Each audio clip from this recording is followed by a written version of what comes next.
ৰূপহীহঁতত উদণ্ড বাইক চালকৰ অটপালি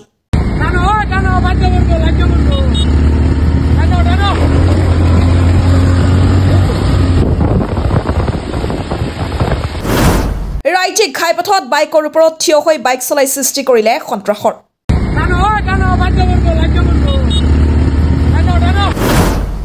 অতি ব্যস্ততাপূৰ্ণ নগাঁও নলতলী ৰাজ্যিক ঘাইপথত এইদৰে বলিউডৰ অভিনেতা ঋত্বিক ৰোশনৰ দৰে বাইক চলাই সৃষ্টি কৰিলে সন্ত্ৰাসৰ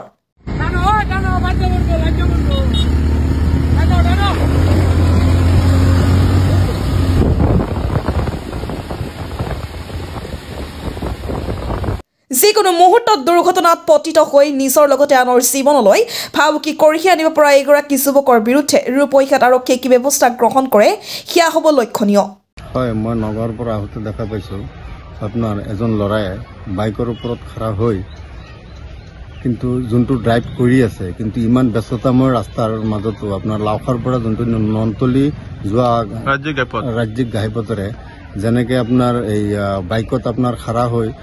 সব আপোনাৰ হাত চাত এৰি দি পেলাই ইমান চাৰি চকাৰ ইমান ভিৰ থকাৰ সত্ত্বেও তেওঁ যেনেকৈ ড্ৰাইভিং কৰিছে ইয়া অতি দুৰ্ভাগ্যজনক অতি পৰিতাপৰ বিষয় যে ৰূপহী প্ৰশাসনে ইয়াৰ ওপৰত কিয় ব্যৱস্থা নোলোৱা নাই এতিয়ালৈকে কিন্তু ৰূপহী প্ৰশাসনক মই এইটোৱে অনুৰোধ জনাইছোঁ যে ৰূপহী প্ৰশাসনে ইয়াৰ ওপৰত অতি সোনকালে ইয়াৰ ব্যৱস্থা ল'ব লাগে অন্যথা ইয়া অতি ভয়ংকৰ পৰিণতি বুলি আমি অনুভৱ কৰিব পাৰোঁ যিহেতু আপোনাৰ যিবোৰ গাড়ী গৈ আছিলে কিন্তু ইয়াৰ মাজেৰে যিবোৰ কাটাকাটি কৰি যেনেকৈ কাটাকাটি কৰি পেলাই তেওঁ গৈ আছে কিন্তু যদি দুৰ্ভাগ্যবশতঃ কিবা হয় তেতিয়াহ'লে ইয়াৰ দায়ী কোন হ'ব কিন্তু প্ৰশাসনে ইয়াৰ ওপৰত অতি সোনকালে ব্যৱস্থা ল'ব লাগে ৰিলছৰ নামত কি চলি আছে ৰিলছৰ নামত মানে ভাবিছিলোঁ TRPটো বাঢ়ক মানে এইটো ছ'চিয়েল মিডিয়াত আপডেট দিয়াৰ লগতে হয়তো তেওঁৰ কিবা এটা তেওঁ নিজে লাভৰ কাৰণে কিন্তু জানৰ প্ৰতি যে এটা শংকা আছে কিন্তু তেওঁ সেইখিনি অনুভৱ কৰা নাই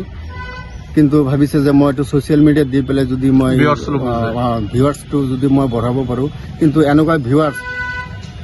মানে বঢ়াটোতো আপুনি অতি দুৰ্ভাগ্যজনক কথা সস্তীয়া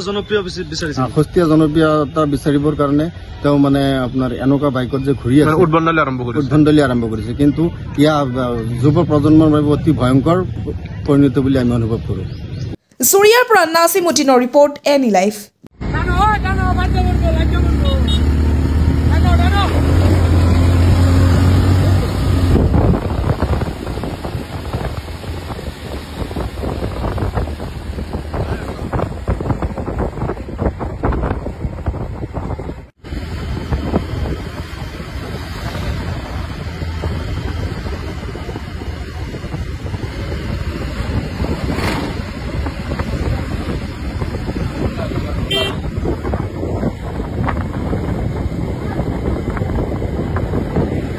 খবৰ মানে এনি লাইভ 24/7 আৰু এনি লাইভ ডিজিটেল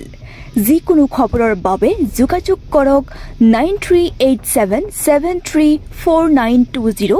আমাৰ এই নম্বৰত।